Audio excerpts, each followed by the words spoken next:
Life में अगर challenges नहीं हो, अगर टाइम मैनेजमेंट अगर आपको नहीं आता है और आप बैलेंस बैठाना नहीं जानते हैं काम और परिवार में, अगर डेड बॉडी आई हुई होती है तो फिर मैं दुनिया जहान के किसी कोने में हूँ, मुझे सिर्फ और सिर्फ उस फर्स्ट प्रायोरिटी में उस डेड बॉडी के लिए ही जाना होता है।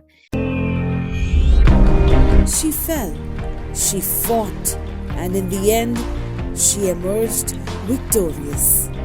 This is the woman of today, and she is made of steel. Come and watch how she slays.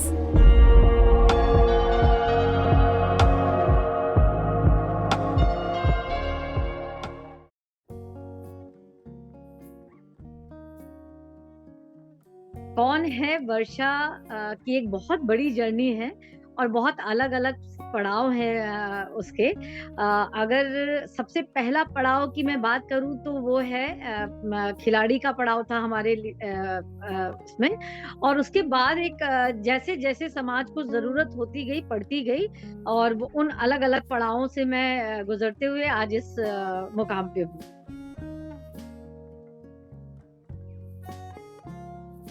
हमारे दादाजी ने एडमिशन कराया जूडो में, आत्म सुरक्षा के गुण जो सिखाए जाते हैं उसमें हमें दादाजी ने हमारे एडमिशन कराया, और लगातार जब तक 10 से 13 साल तक लगभग मैंने जूडो को खेला है।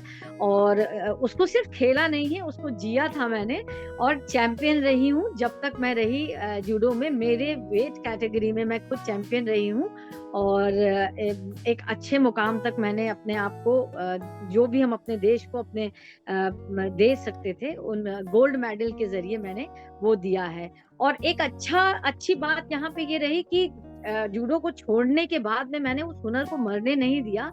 आत्म सुरक्षा के गुण आज भी मैं उन स्कूलों और कॉलेजेस में सिखाती हूँ।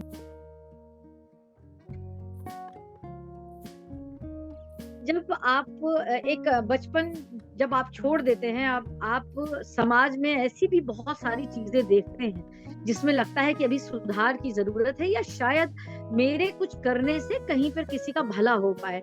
वो टीनेज 14 वर्ष की आयु से ये दिमाग में हमारे आने लगा था।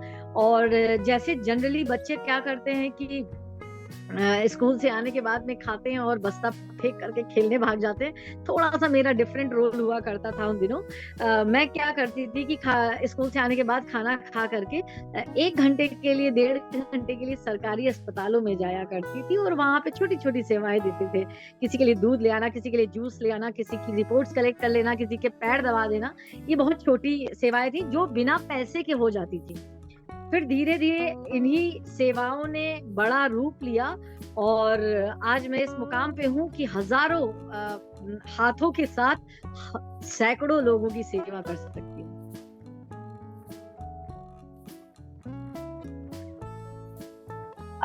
निरंतर कार्य कर रहे थे हम, अपनी संस्था जिसका नाम है एक कोशिश ऐसी भी, निरंतर इन पे सेवाएं जा रही थी।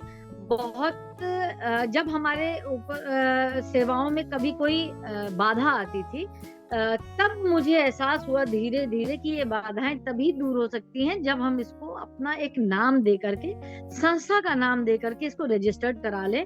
तो लगभग 8 वर्ष पहले मैंने अपनी संस्था को रजिस्टर्ड कराया। उसके बाद में हमारी कुछ बाधाएं दूर होना शुरू हुई और लोग हमसे जुड़े, फाइनेंशियली लोग हमसे जुड़ते हैं, तब जाकर के मैं उन सेवाओं के बारे में सोच पाती हूँ, ना सिर्फ दे भी पाती हूँ उन लोगों तक जो बिल्कुल जन सामान्य तक लोगों की जरूरत है, उन तक हमारी सेवाएं जाती हैं। और अगर आप हमारी सेवाओं के बारे में बात करेंगे तो जो सेवाएं सड़कों से उठकर, लावारिश लोगों से उठकर जो चली थी, वो उन्होंने एक ऐसा रूप ले लिया जिसको मैंने एक टैगलाइन दिया।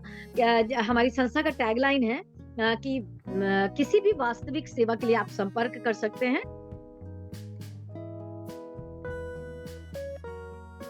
मैं आपको बता दूं कि इंटरनेशनल लेवल पे मेरा पर्सनल नंबर ही वायरल है, मेरे पास कोई दूसरा नंबर नहीं है, सिर्फ इसलिए ताकि अगर मुझे ऐसा लगता है कि अगर ये अपना पर्सनल नंबर दूं, या एक नंबर ऐसा हमारा होना चाहिए जिसे मैं खुद हैंडल करूं, मैं खुद उठाऊं, उन अननोन जरूरतमंद लोगों का नंबर मैं स्वयं उठाऊं, ताकि हमारी टीम उन कार्यों को टाल ना पाए। और ये मैं पर्सनल लेवल पे कुछ चीजें उसको चेक करती हूँ। जैसे जब भी हमारे पास केस आता है तो ऑब्वियस है कि मेरे ही नंबर पे आता है, और केस आता है उसको क्रॉस चेक करने के बाद जब हम उसको परस्यू करते हैं, तो इन चीजों को मैं सारी चीजों को मैं अपने ग्राउंड लेवल पे मैं स्वयं देखती हूँ, ताकि यहाँ पे कभी कोई कमी ना रह जाए। लोगों का जो विश्वास कायम है हमारी संस्था के लिए, वो विश्वास बना रहे।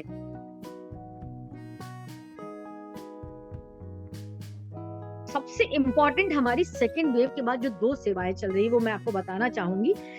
हम लोग जो डेस्टिट्यूट, जो लावारिस लोगों पे काम करते थे, कि सड़कों से उठाना, उनको हॉस्पिटल ले जाना, उनको नहलाना धुलाना रेगुलर, उनको खिलाना पिलाने की, खाने पीने की, कपड़े की सारी व्यवस्था करना, और जब तक वो पूरी तरह से ठीक ना हो जाए तब तक उनकी सेवा करना, और ठीक होने के बाद में हम लोग उनको शेल्टर होम में शिफ्ट कर देते हैं। इस दौरान अगर उनकी मृत्यु हो जाती है तो उनको हम लोग अपने हाथों से मैं उनका अंतिम संस्कार करती हूँ। एक बेटी के रूप में, एक बहन के रूप में, एक माँ के रूप में मैं इन सेवाओं को अंजाम देती हूँ।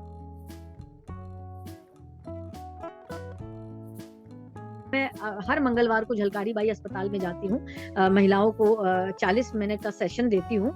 उसमें मैं हर बार यही कहती हूँ कि कोई भी महिला जब तक स्वयं से प्यार नहीं करेगी, स्वयं की सेहत से प्यार नहीं करेगी, वो परिवार से या अपने बच्चे से या बाकी लोगों से कैसे कर सकती है। जो निचला तबका है वो थोड़ा हाइजीन से उनको बीमारियां और ज्यादा होती हैं, क्योंकि वो लोग हाइजीन के बारे में ना उनको बहुत पता है, और उन्हें एक मिथ्या ये भी है कि सैनिटरी पैड्स का इस्तेमाल वो महिलाएं करती है जिनके पास बहुत पैसा है, क्योंकि वो बहुत कॉस्टली आते हैं। मैं प्रत्येक मंगलवार को झलकारी बाई अस्पताल में महिलाओं को इसी बात के लिए जागरूक करती हूँ कि अब मार्केट में सस्ते से सस्ता सैनिटरी नैपकिन आ रहा है, और महंगे से महंगा, जो आपके बजट में बैठे, जो आपकी स्किन को सूट करे, उस सैनिटरी पैड को आप इस्तेमाल कीजिए।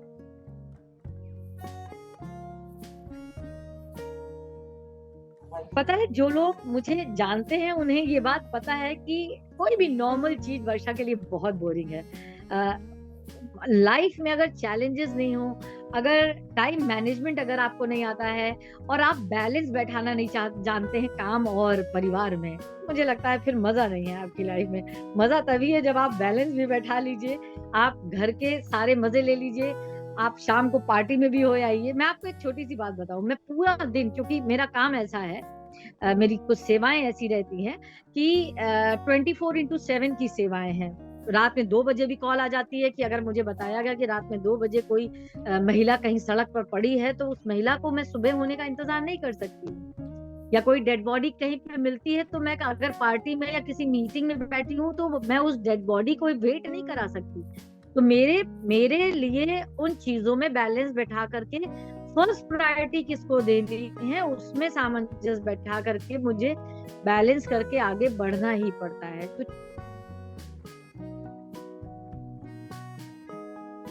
मैं 14 वर्ष की आयु से इन सेवाओं में हूँ, और सोशल मीडिया पे पिछले 10 वर्षों से हूँ। तो एक लोगों का, जन सामान का हमारे ऊपर एक विश्वास डेवलप हो गया है। लोग जानते हैं कि मेरी जेन्युइन सेवा है, ग्राउंड लेवल की सेवा है, और बिल्कुल सही सेवा है, क्योंकि मैं हिसाब भी सोशल मीडिया पे डालती हूँ, जो केस आता है वो भी सोशल मीडिया पे डालते हैं, और उसका रिजल्ट भी हम सोशल मीडिया पे डालते हैं। तो जब इतना पारदर्शी काम इंसान देख रहा है, तो डेफिनेटली फिर धीरे धीरे जन सामान्य लोग ही हमसे जुड़ते हैं, और वो ही फाइनेंशियली हमसे जुड़ते हैं। तो मैं क्या करती हूँ, एक अपील बस ये डालते हैं पूरा केस के साथ में कि ऐसी ऐसी ये है और इसमें ये खर्चा आना है। तो खुद ब खुद हेल्पिंग हैंड हमारे पास आ जाते हैं, केस वाइज भी आते हैं।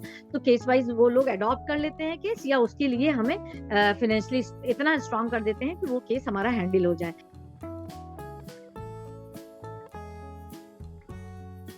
मैं ये कहना चाहती हूँ कि सोशल मीडिया का उपयोग, क्योंकि मैं सबसे सनसनीखेज आजकल ये गैजेट्स ही हैं, इसलिए मैं टिपिकल इस बारे में कहना चाहती हूँ कि सोशल मीडिया का जो हम लोग यूज करते हैं, यूज और मिस यूज में सिर्फ एक थिन सी लाइन होती है। हमें नहीं पता होता है कि वो लाइन हम कब क्रॉस कर जाते हैं। दिन भर रील देख करके समय बर्बाद करने से कहीं बेहतर है कि आप अपने अधिकारों को जाने, उसको पढ़ ले। जो हमारे गवर्नमेंट द्वारा जो हमें नंबर दिए गए हैं, जो हेल्पफुल होते हैं, जैसे 1090 है, 180 है, 118 है, इस तरह से जितने भी नंबर्स हैं, महिलाओं को अपना ये नंबर जरूर याद रखने चाहिए।